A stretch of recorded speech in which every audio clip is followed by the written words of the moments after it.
Hello everyone, मैं Khomesh Sahu sir आप सभी का स्वागत करता हूं रीजनिंग के इस क्लास में। आज हम रीजनिंग के अंदर एनालॉजी टेस्ट चैप्टर का लेक्चर नंबर 3 आपके समक्ष प्रस्तुत करने जा रहे हैं। दोस्तों, अगर आप इस चैनल पे नए हैं तो चैनल को जरूर सब्सक्राइब कर लें। देखिए दोस्तों, प्रीवियस वाले लेक्चर में हमने बताया कि एनालॉजी टेस्ट से सादृश्यता परीक्षण चैप्टर से मुख्यतः 3 प्रकार के प्रश्न पूछे जाते हैं। अल्फाबेट पर आधारित प्रश्न, नंबर्स पर आधारित प्रश्न, वर्ड्स पर आधारित प्रश्न। तो हम अल्फाबेट पर आधारित प्रश्नों को कवर कर चुके हैं प्रीवियस वाले लेक्चर में एक बेहतरीन अंदाज के साथ, एक स्मार्टनेस अप्रोच के साथ। आज हम डिस्कस करेंगे सेकंड पैटर्न के सवाल जो कि एनालॉजी टेस्ट से पूछे जाते हैं, वो है नंबर्स पर आधारित सवाल। ठीक है, मतलब हम डिफरेंट पैटर्न के सवालों का डिस्कशन करेंगे जो कि नंबर्स पर आधारित सवाल होंगे। ठीक है जी, डिफरेंस पैटर्न का मतलब यह है कि जैसे कि एनालॉजी टेस्ट में संबंध पहचानने की बात होती है तो अलग अलग संबंध होंगे अलग अलग सवाल के हिसाब से। ठीक है, तो उस संबंध को हम पहचानेंगे और संबंध किन के बीच होगा भाई साहब, नंबर्स के बीच होगा। ठीक, तो अलग अलग संबंध वाले सवाल होंगे जो नंबर्स के बीच संबंध होंगे, उसको पहचानना है और सवालों का आंसर देते चलना है। ठीक है जी, हमने कहा जी स्क्रीन में सबसे पहला सवाल, उस विकल्प का चयन करनी है जो तीसरी संख्या से उसी तरह संबंधित है जैसे दूसरी संख्या पहली संख्या से संबंधित है। आपके पास 4 विकल्प दिए गए हैं दोस्तों, इनमें से कोई एक विकल्प का चयन करनी है। ठीक है ना, जो कि इस क्वेश्चन मार्क की जगह आएगा। कोई एक नंबर का चयन करनी है जो इस क्वेश्चन मार्क की जगह आएगा। ठीक, तो यहां पे ऐसा बोला जा रहा है कि ये जो चौथी संख्या है तीसरी संख्या से उसी तरह संबंधित है जिस तरह से दूसरी संख्या पहली संख्या से संबंधित है ना। दूसरी संख्या पहली संख्या से जिस तरह संबंधित है वैसे ये चौथी संख्या तीसरी संख्या से संबंधित है। ऐसा तो वो संबंध को पहचाननी है अपने को। नहीं तो हमने कहा जी जैसे कि ये पहली संख्या 16 है, अगर हम इसका स्क्वायर करें तो आप बोलेंगे जी 256 तो होगा, हाँ कि ना। 16 का स्क्वायर करने से 256। मैंने कहा जी 16 से हमको 128 चाहिए तो 256 का आधा कर दो तो 128 मिल जाएगा क्या। मतलब अगर मुझे 16 से 128 चाहिए तो 16 का स्क्वायर करके आधा कर दो तो 16 से 128 मुझे मिल रहा है। ठीक, अब यहां पे यही पैटर्न को हम फॉलो करके देखें, जो संबंध यहां पे पहचाने हैं हमने, है ना, इसी पैटर्न के संबंध को यहां पर अप्लाई करके देखते हैं। जैसे कि 4 से हमको चाहिए यहां पे जो भी नंबर है जो ऑप्शन में दिया हुआ है, तो मैंने कहा जी 4 का स्क्वायर किया तो क्या होगा, आपने कहा 16। ठीक है, अब क्या करते हैं 16 का आधा तो क्या हो जाएगा 8, तो यही 8 क्या ये चौथी संख्या हो जाएगी क्या, मतलब क्वेश्चन मार्क की जगह क्या हो जाएगा 8, है ना। Option C will be correct. ऐसे ही ठीक, अगला सवाल मैं चाहूंगा कि आप वीडियो पॉज कर लें और खुद से एक बार सोचे, प्रयास करें कि क्या होना चाहिए आंसर।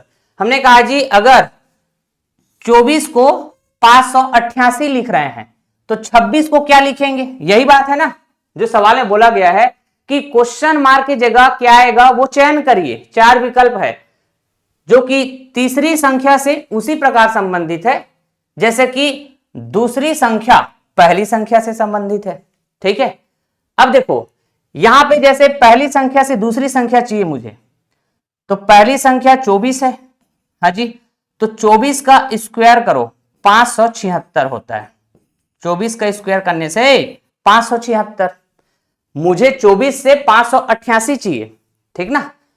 तो 576 में अगर मैं ऐड कर दूं 12 तो 588 मिल जाएगा क्या दोस्तों, अग्री करेंगे। अब देखो यहां पे एक पैटर्न फॉलो करके देखते हैं, अगर ये सेटिस्फाइड हो गया, ठीक है, ऑप्शन के हिसाब से तो हमारा आंसर आ जाएगा।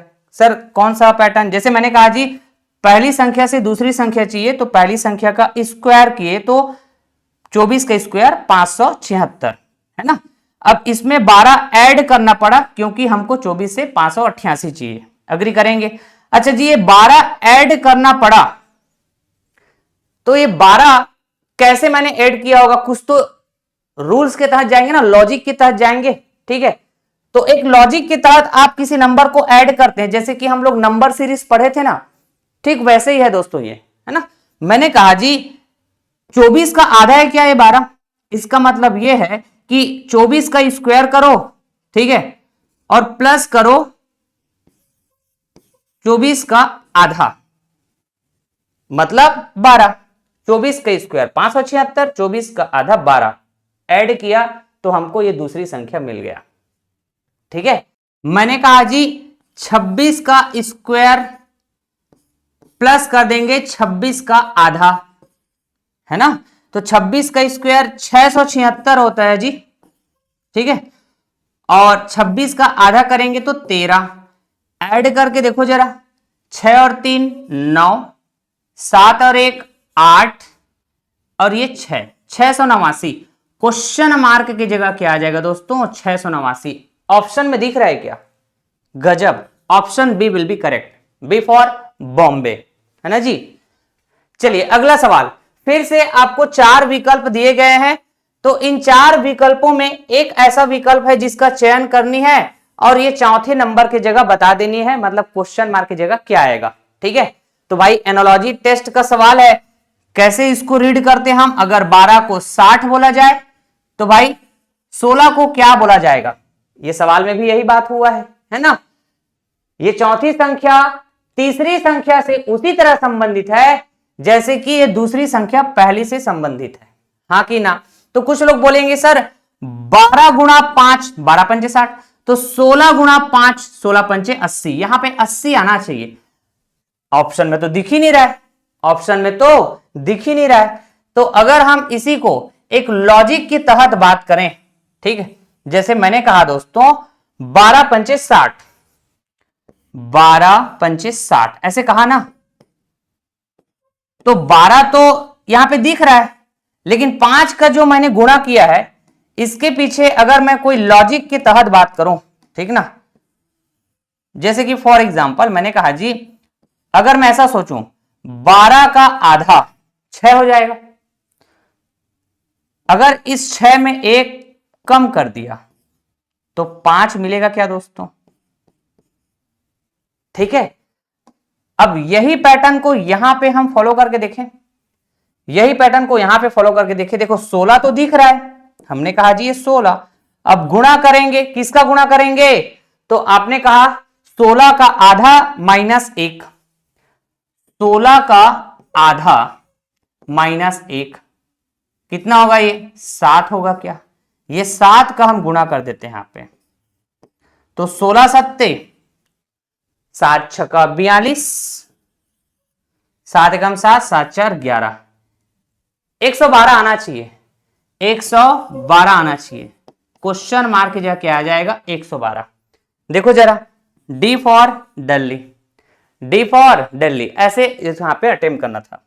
चलिए अगला सवाल, उस विकल्प का चयन करनी है, मतलब फिर से आपके पास 4 विकल्प है, इन 4 विकल्प में क्वेश्चन मार्क की जगह कौन सा विकल्प आएगा ये बतानी है, ठीक है। और एनालॉजी टेस्ट का सवाल है ये, इसका मतलब ये है कि ये चौथी संख्या तीसरी संख्या से ठीक उसी तरह संबंधित है जैसे कि दूसरी संख्या पहली संख्या से संबंधित है, हाँ कि ना। अच्छा जी, तो हमने कहा जैसे कि ये जो 256 है, क्या ये 16 का स्क्वायर है, हाँ जी। अब देखो यहां पे दूसरी संख्या 13 है, ठीक ना, तो मैंने कहा कि दूसरी संख्या 13 अगर मैं इसमें 3 ऐड कर दूं तो क्या मिलेगा 16, और 16 का स्क्वायर कर दिए तो मिल जाएगा 256, ठीक है। अब यही पैटर्न यहां पे फॉलो करते हैं। हमने कहा कि ये क्वेश्चन मार्क की जगह क्या है अभी नहीं पता, ठीक है ना, तो हमने कहा जी इसमें आप 3 ऐड करो, ठीक है। तो सर 3 ऐड कैसे करें, ये तो पता ही नहीं है। अब देखो 676 किसका स्क्वायर होता है, तो आप बोलेंगे जी 676 ये ना 26 का स्क्वायर होता है, किसका 26 का स्क्वायर होता है, नहीं, इसका मतलब 13 3 16, तो यहां पे क्या होना चाहिए बताइए सर 23 होना चाहिए, तो 23 3 26, 13 3 16, 16 का स्क्वायर 256, ठीक है। 23 3 26, 26 का स्क्वायर 676, ठीक है। मतलब क्वेश्चन मार्क की जगह क्या आएगा, 23 आएगा। ऐसे समझ रहे हैं क्या? अगला सवाल एनालॉजी टेस्ट रिलेटेड सवाल है, ये भी है ना। कुछ लोग यहां पे हड़बड़ी कर सकते हैं, कैसे जी? सर हमने मैथ्स पढ़ा हुआ है, हमने मैथ्स पढ़ा हुआ है, ठीक है। रेशियो प्रपोर्शन, रेशियो प्रपोर्शन जैसे कि मैंने कहा जी 21 ratio 693, proportion question mark ratio 792, ठीक है। तो रेशियो प्रपोर्शन का रूल क्या कहता है कि भाई साहब बीच वाले को आपस में गुणा करो। तो भाई क्वेश्चन मार्क की जगह मैं मान लेता हूं x, तो बीच वाले को आपस में गुणा करो, पहली और आखिरी वाले को आपस में गुणा करो और आपस में बराबर कर दो। ऐसा मतलब बीच वाले को गुणा किया 693 गुणा x, पहली और आखिरी को आपस में गुणा करो तो आप कहेंगे 21 गुणा 792, आपस में फिर बराबर कर दो। ये है मैथ्स के हिसाब से, ऐसा आप सोच सकते हैं, लेकिन ये अप्रोच गलत है क्योंकि एनालॉजी टेस्ट का सवाल है, ये रीजनिंग पढ़ रहे हैं हम, ठीक है। तो एनालॉजी टेस्ट के सवाल का स्टाइल क्या होता है, बेसिकली संबंध देखना होता है। जैसे कि 4 नंबर है ना, तो पहला और दूसरा इसमें कुछ संबंध होगा आपस में, और वही संबंध तीसरे और चौथे वाले नंबर में देखने को मिलेगा। तो उस संबंध को पहचाननी है आपको, यही बात होती है ना। तो देखिए दोस्तों, हमने कहा एनालॉजी टेस्ट का ये सवाल है, इसका मतलब हम मैथ्स का रूल फॉलो नहीं करेंगे इस तरह से, ठीक है। अरे बात समझ में, ये गलत होगा। यहां से अगर x की जो भी वैल्यू आपने पता किया, हो सकता है मान लो ऑप्शन में मैच भी कर रहा हो, तो गलत हो जाएगा। क्या हो जाएगा? ये गलत, रॉन्ग। तो हमने कहा जी 21 को 693 हम कैसे लिखें, कुछ ना कुछ संबंध होगा। वैसे ही x, पता नहीं x की वैल्यू क्या है, x को 792 हम कैसे लिखें, ठीक है।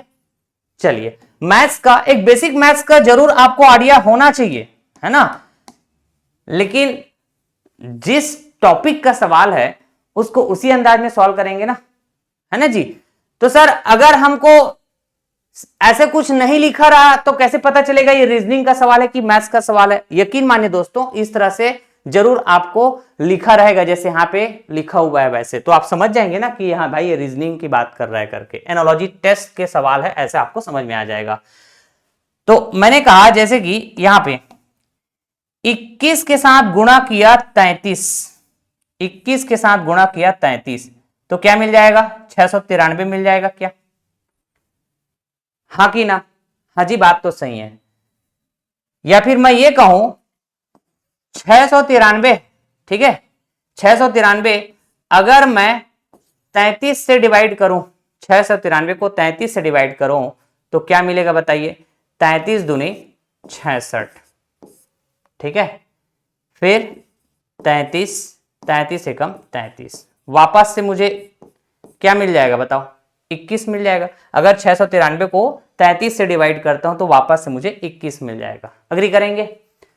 यही पैटर्न यहां पे हम फॉलो करके देखते हैं। x के साथ 33 का गुणा करने से 792 आ रहा है, तो सर x की वैल्यू क्या है अब ये पता करनी है, तो इसको रिलेट करो।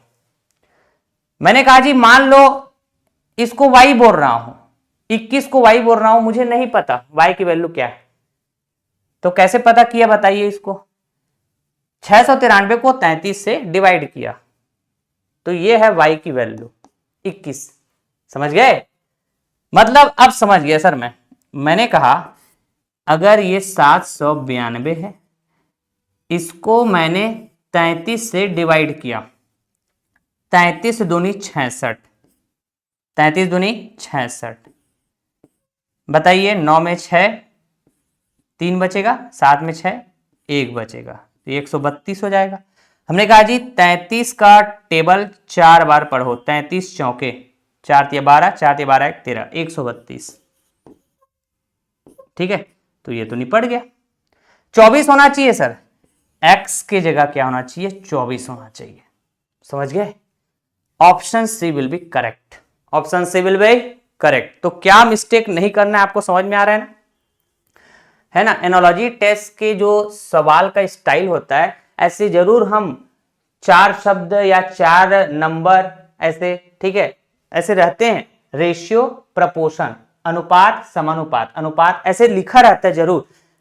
इसका मतलब ये नहीं कि आप मैथ्स के रूल को फॉलो करके बनाएंगे, गलत हो जाएगा।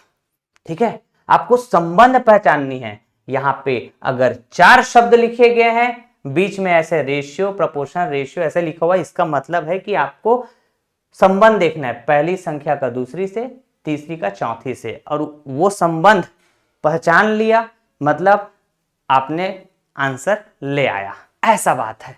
ठीक है दोस्तों, तो चलिए फिर आज का यह सेशन यहीं पास एंड करते हैं, और अगले वाले सेशन में हम डिस्कस करेंगे शब्दों पर आधारित सवाल, ठीक है, जो कि एनालॉजी टेस्ट से रिलेटेड होते हैं। So till then, thank you so much all of you, tata bye bye, love you all, take care, जय हिंद दोस्तों।